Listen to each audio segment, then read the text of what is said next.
For most people, the idea of encountering an elephant family in their backyard is pure nonsense.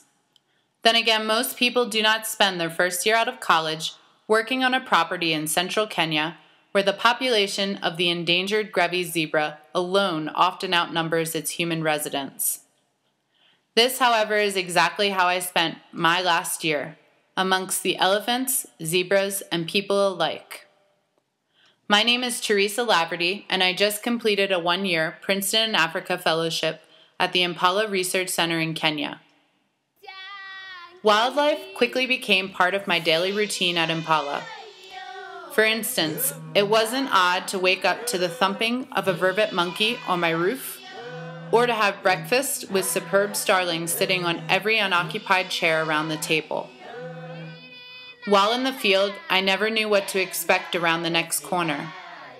Sometimes a leopard would cross the road in front of me, or a giraffe would be blocking our way, or wild dogs would speed by in hot pursuit of an impala for breakfast.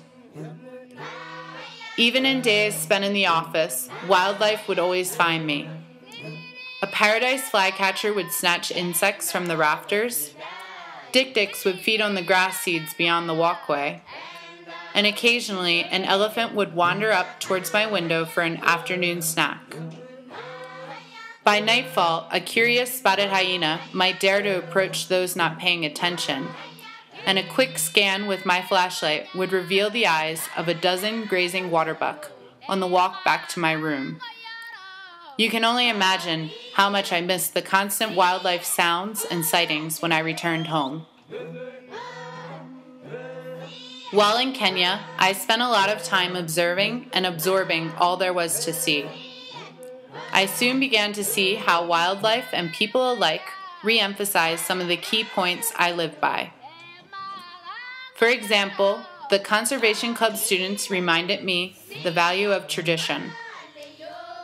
The rock hyrax taught me that there are worse things in life than being in a hard place.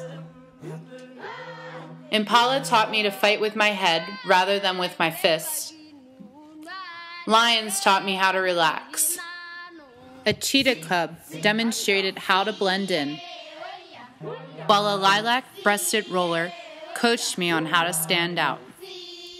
Giraffes critiqued my posture. A leopard tortoise said I should always take things slow, and a baby elephant emphasized that I should always save time for play. Vultures and hyenas demonstrated how to pick my dinner bones clean.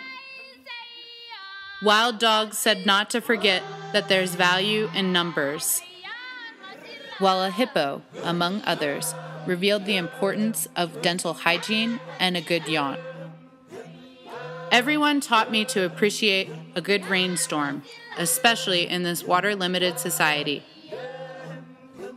Thus, my human and wildlife neighbors illustrated countless lessons on behavior that would make my parents proud. Some of my most vivid memories from Kenya involve less exciting news, namely reports of human-wildlife conflict. In one instance, I remember being informed that the wife of an Impala security guard was hit and instantly killed by a buffalo while she was out collecting firewood for her family. Such fatal encounters with wildlife are sudden reminders of just how dangerous they can be.